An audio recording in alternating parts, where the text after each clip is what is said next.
Well, hi, everybody. It's Kim Winter here from Logistics Executive Group. Thanks for joining us today. We've got an interesting guest this morning, a gentleman who's been a bit of a trailblazer in his career over the years and in a really unique position in the logistics and supply chain space right now as the CEO of a company called Sherpa, as you can see in the background there. My guest has been through a number of industries, but most specifically and most interestingly to me is the fact that he's been in e-commerce for a very long time, whereas a lot of companies just finding their way through e-commerce now. This gentleman has been right the way through there, and we're going to get some learnings from him and talk a little bit about his life and where he's ended up and what's happening in the industry that he's in amongst. So without further ado, Duncan Brett from Sydney today. Duncan. Hello, Kim and everybody. Thank you. Yes, hello from a balmy Sydney here today. Very warm and very not quite summer yet, but it feels like it's already here. Good job. And the news this week is that of course, you've been out of lockdown for some time after having notoriety over the last couple of years as the lockdown kingdom in Australia. The international border is about to open. Pretty exciting.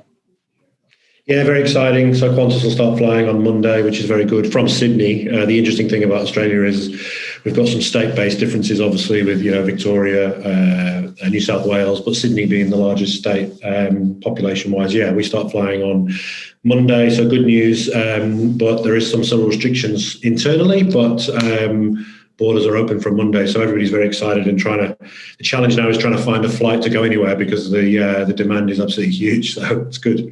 Great. Some of the imbalances of border opening. Hey, Duncan, let's jump into it. And we talked just off record at the top of the show, just a little bit about your background. We always like to bring a bit of personality into the logistics and supply chain space. Give us a bit of a heads up on the upbringing. Where from? How did you end up in Australia? And what's going on now with Sherpa? Yeah, sure. So originally born and bred in Manchester, large industrial city north of England. Actually the birthplace of the Industrial Revolution. A great city, but lots of rain, grey, landlocked, not near the ocean, and always had a kind of view on Australia. I had a couple of family members, uncles and aunties that lived in Australia, and used to catch up with them every now and again. So it was always on my radar. I went to school, went to university in the UK, left home relatively early and moved to Sheffield, which is still the north of England. I went to university. I did a humanities degree originally because I wasn't actually sure what I wanted to do, which was great. It set me up for the future. And then as soon as I finished uni, I kind of set my sights on Australia just to see what it was like. I went back to university when I was in Australia. I did a postgrad. That's how I kind of first got involved in IT, computers, etc.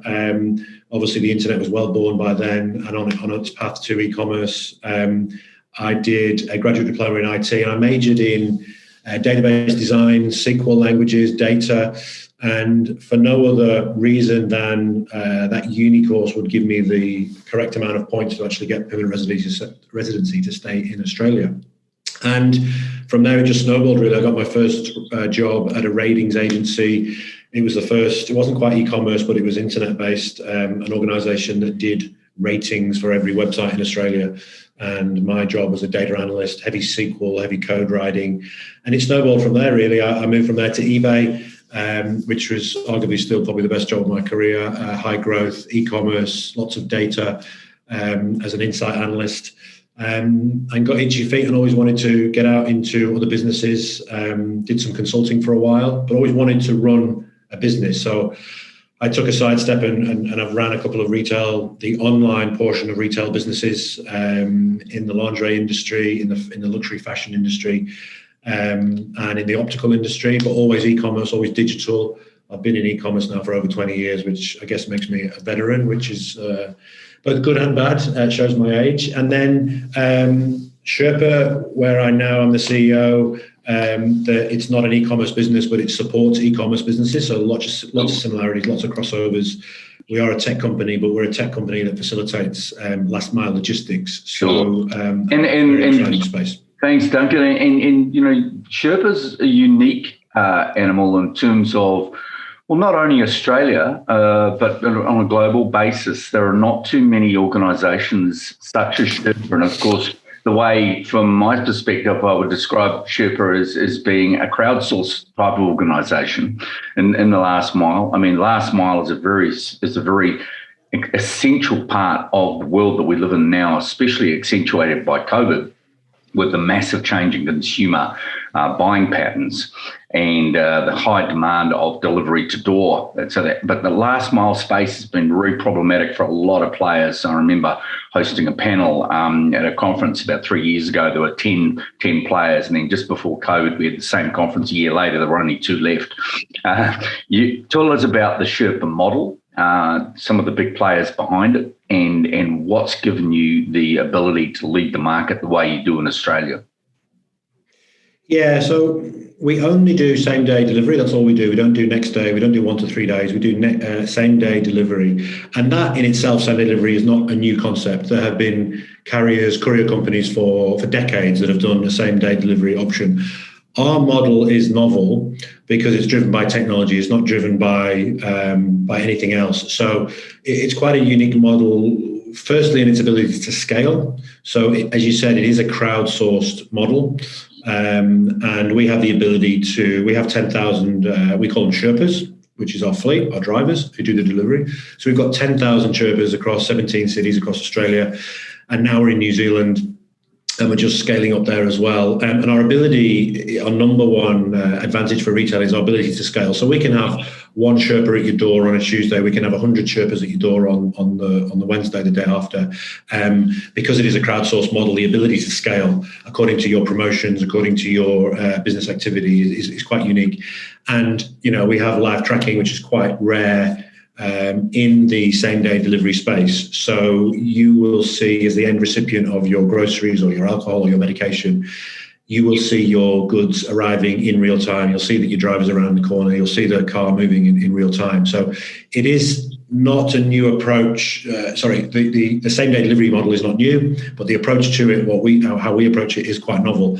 And that's what the traction really is now. It's the tech-enabled model. And just looking at what we've seen recently in the last 4 months while we've been locked down in Australia, our business is already twice as big as it was, and we were not a small business before. It's already twice as big as what it was 4 months ago. The ability to scale a traditional logistics company that quickly and that big is very, very difficult if it's not driven by tech, and that's what we are.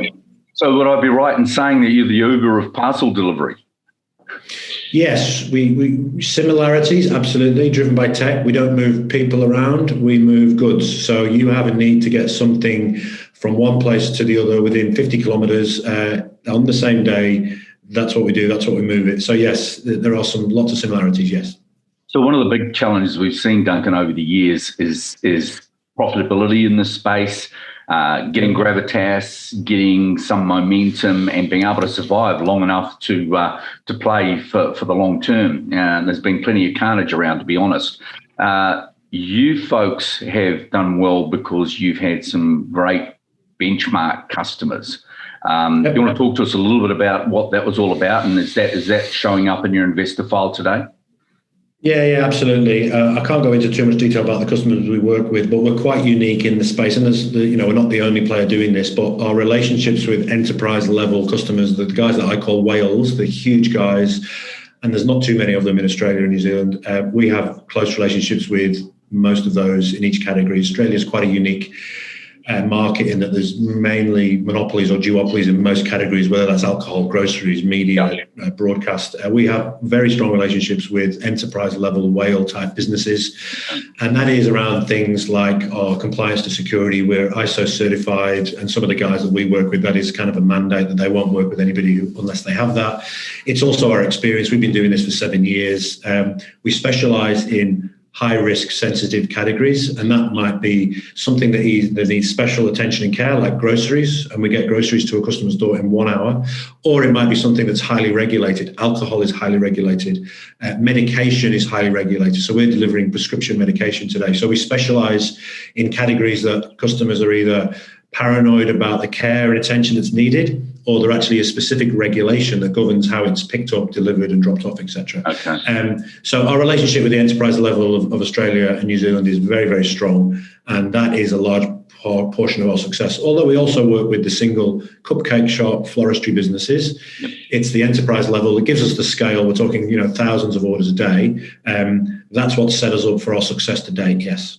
Awesome. Yeah, that's key ingredients, and I'm sure that's going to be really valuable information for up-and-coming last milers around the world watching this. From my perspective as a global recruiter over the last 20-something years, and starting in Australia, of course, which is still our quintessential home, although we're in 14 other offices around the world, the crowdsourcing, the 10,000 delivery drivers, and I'm sure a big stack of people in the back office as well. Talk to us a little bit about that model, and specifically, what sort of criteria have you got and structure have you got in place to identify, assess, and select and qualify and engage, initiate those drivers? Yeah, there's two sides to it. There's the driver side and obviously the internal team side. They're both an ongoing challenge. And I will say the last few months, the challenges have certainly been magnified. On the driver side are Sherpas, which are everything, because they represent our customers essentially. They are the guys that are doing the end delivery, the last mile of groceries, of medication to our customer's customer.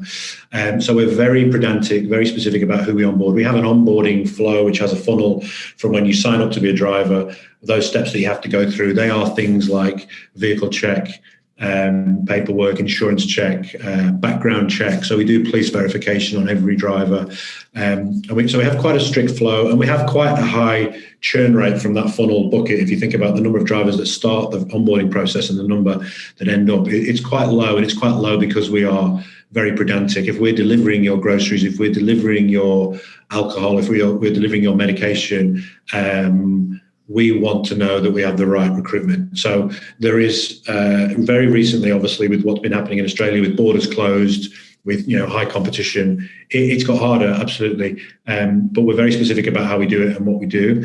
And we do have quite a high rating process of the end recipient rates the driver on the delivery. Okay. And we do have like a 3-strike rule where something goes wrong, because often things do go wrong, either at the customer level or the driver level. So we have an investigations team that follow things up. Was it the fault of the driver? Was it the fault of the customer, etc.? Because there's a myriad of things.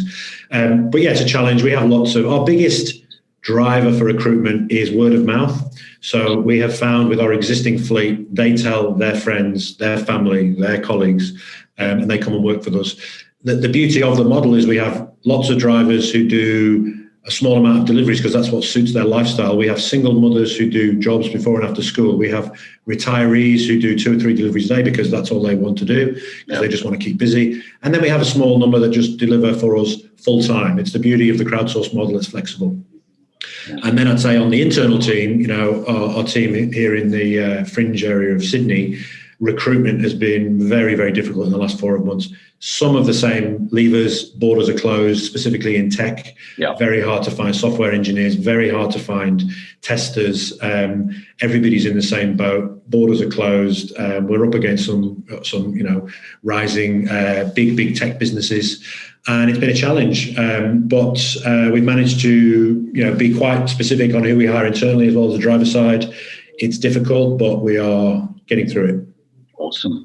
I love the model, and I just love the way you guys operate. You've got a fantastic reputation in Australia, and of course now branching into New Zealand. You're probably one of the busiest guys on the planet that I know of. I've known you for some time. As a disclosure, we've worked with your organisation from the recruitment side. Been very pleased to do so. Before I let you go, Duncan, perhaps as a bit of a serial entrepreneur, and your DNA is quite unique because you've been right the way through from eBay, one of the very early 20 years ago e-commerce companies, when it was just another word in the logistics and supply chain space that nobody really knew much about. For you moving forward, where do you see the last mile space going? Is there anything that keeps you awake at night, or are there any particular pointers that you think are going to happen in that space, either in Australia or globally? Yeah, there's what I call a land grab going on at the moment. I'm very, very positive about that. The competition is white hot at the moment, and that is both from smaller businesses than ours, but also the big behemoths that we know are starting to get into the parcel delivery space. that maybe have been food delivery or rideshare traditionally. I'm very positive about that. It's probably the one thing that does keep me awake at night, but I'm very positive because all that I see happening is the tide is rising, more awareness of same-day delivery, more awareness of last-mile fulfillment and doing it right. And the guys that do it well, who stay on top, will obviously benefit from us. And if that's us and some other businesses, I'm absolutely fine with that. I see our space probably at the same inflection point as buy now, pay later was maybe 4 or 5 years ago, whereby it wasn't really a thing. Retailers were questioning it. I'd say 12 months ago, retailers are probably questioning same-day delivery. Really, is it a thing? We don't have customers asking for us. You fast forward to now, we have retailers coming to us and saying, can you explain what this is, how we do it, how much it costs, how do we turn it on, how do we scale it up? The conversation's completely changed. I think there is a revolution happening right now. There's a bit of a land grab going on, and it's very positive. But you know, I'm very generally very positive about competition anyway. The guys that do the right thing will come out on top, and I think that's what we're doing. So, hey, brilliant interview, Duncan. I appreciate the honesty and the openness and the insight. I'm sure it's our audience is going to get real good value. I respect your time. Before I let you go, one quick tip from you. You've been a serial entrepreneur. You're a leader. You're a change maker, a risk taker. Other leaders to strive our way forward as the world gets something back to normal, if there is such a thing. What would you say as a leader in business moving forward? What's the tip for other leaders moving forward? I think there's probably a couple from me. I think the number one thing I would say is calmness. I like people around me that are calm. My management team, leadership team, all kind of have that calmness about them. Things do go wrong, especially what we've seen recently where our business has doubled over 4 months. The pressure was incredible. The ability to stay calm in situations of panic, stress, when things feel like they're breaking is very undervalued. And if you do obviously panic, things just get very quickly out of control. So I'd say ability to stay calm is one. And I think the other one is obviously is making mistakes as well. I mean, I don't think anybody explained to me, 25 years ago that it's okay to make mistakes as long as they're not big catastrophic ones. You generally learn from them, and we generally do make mistakes and we learn from them. So the ability to stay calm and know that it's okay to make mistakes as long as you don't make the same mistake again is fundamental in my world, and that's what we kind of look for when we recruit. Wise words. Great time. Thanks, Duncan Brett, the CEO of Sherpa, leading last miler in Australia and New Zealand. Thanks for your time again, and we look forward to staying in touch. Thanks, Duncan. Thanks, Kim. Take care.